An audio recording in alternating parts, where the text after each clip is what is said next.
बिस्मिल्लाहिर्रहमानिर्रहीम। 9th class. आज हम chapter 4 turning effect of forces के मल्टीपल चॉइस क्वेश्चन सॉल्व करेंगे। फर्स्ट एमसीक्यूज है हमारे पास। Two equal but unlike parallel forces having different line of action produce. कि दो अनलाइक पैरेलल फोर्सेस हैं। अनलाइक पैरेलल फोर्सेस से मुराद ये है कि वो हैं तो पैरेलल, लेकिन उनकी जो पॉइंट ऑफ एक्शन है, लाइन ऑफ एक्शन है, वो डिफरेंट है। तो इसको ये दो फोर्सेस जब किसी भी ऑब्जेक्ट पे अप्लाई की जाती हैं तो वो क्या प्रोड्यूस करती हैं, तो इसको हम डायग्राम की मदद से समझ लेते हैं। स्टेटमेंट की मदद से तो आपको मैं बताता चलूं कि इसका आंसर कपल है, लेकिन ये होता कैसे है कि ये सपोज एक स्टीयरिंग व्हील है और इसके ऊपर हम जो फोर्सेस अप्लाई कर रहे हैं वो डिफरेंट लाइन ऑफ एक्शन पे हैं। ठीक है, हैं तो पैरेलल आपस में दोनों फोर्सेस, लेकिन उनका पॉइंट ऑफ एक्शन डिफरेंट है। तो इस वजह से इनकी मदद से जो फोर्स प्रोड्यूस होती है, यानी कि जो एक्शन प्रोड्यूस होता है, उसको हम कपल का नाम देते हैं। तो इसका ये बी ऑप्शन करेक्ट होगा। नेक्स्ट हमारे पास सेकंड एमसीक्यूज है। The number of forces that can be added by head to tail rule are. वो नंबर ऑफ फोर्सेस जिनको हम हेड टू टेल रूल की मदद से फाइंड कर सकते हैं वो कितनी होती हैं।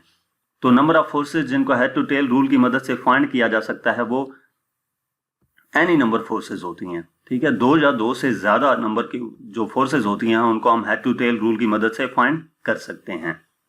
तो यहाँ पर 2, 3, 4 गिवन था और एनी नंबर है, तो इसका मतलब ये है कि 2 भी फाइंड हो सकती हैं हेड टू टेल रूल की मदद से। इनको भी ऐड किया जा सकता है, 3 को भी ऐड किया जा सकता है, 4 फोर्सेज हो उनको भी ऐड किया जा सकता है। तो इस वजह से ये डी ऑप्शन करेक्ट होगा, एनी नंबर ऑफ फोर्सेज। इसके बाद नेक्स्ट हमारे पास प्रॉब्लम नंबर 3 है। The number of perpendicular components of a force are। number of perpendicular components। perpendicular component किसी भी फोर्स के कितने होते हैं, तो हम ये डायग्राम की मदद से समझा दूंगा आपको कि अगर कोई फोर्स हमें गिवन हो उसके परपेंडिकुलर कंपोनेंट्स दो होते हैं, Fx और Fy।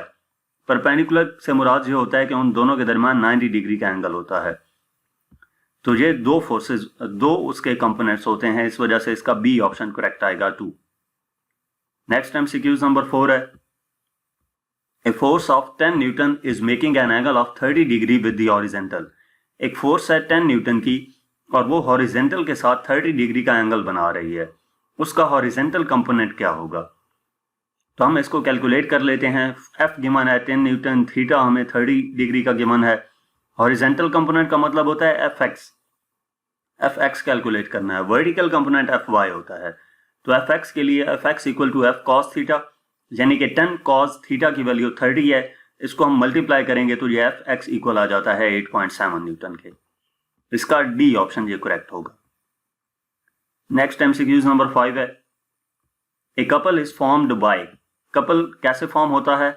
To forces perpendicular to each other, two like forces, parallel forces, two equal and opposite forces in the same line, two equal and opposite forces not in the same line। तो couple का already मैं first MCQs में भी आपको समझा चुका हूं। Couple कैसे फॉर्म होता है कि ये दो फोर्सेस हैं, ये आपस में हैं तो पैरेलल लेकिन सेम लाइन में नहीं है। तो इस वजह से इसका ये इनमें से डी ऑप्शन करेक्ट होगा, two equal and opposite forces not in the same line. Next MCQs number 6 है। A body is in equilibrium then its acceleration is uniform, speed is uniform, speed and acceleration are uniform, acceleration is 0। कि एक body equilibrium में कब होगी? Equilibrium में होने का मतलब यह है कि वो बॉडी या तो वो रुकी है या यूनिफॉर्म वेलोसिटी से मूव कर रही है। तो बॉडी इक्विलिब्रियम में होती है जब उसके ऊपर नेट फोर्स जो अप्लाई हो रही है वो 0 है। नेट फोर्स अप्लाई होने से मुराद ये है कि उसमें जो एक्सेलरेशन होगा वो 0 होगा। तो इस वजह से इसका ये डी ऑप्शन करेक्ट होगा। नेक्स्ट एमसीक्यूज नंबर 7 है। A body is in neutral equilibrium when its centre of gravity. एक बॉडी न्यूट्रल इक्विलिब्रियम में होती है जब उसका सेंटर ऑफ ग्रेविटी इनमें से किस पॉइंट पे हो।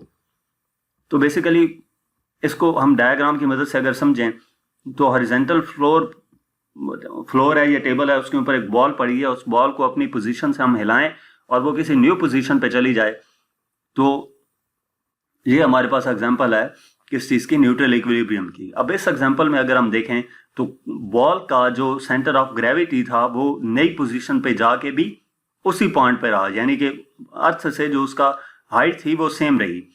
तो इसका मतलब ये है इनमें से जो ऑप्शन इसका करेक्ट होगा वो keep its height if displaced आएगा, सी ऑप्शन। नेक्स्ट हमारे पास एमसीक्यूज नंबर 8 है।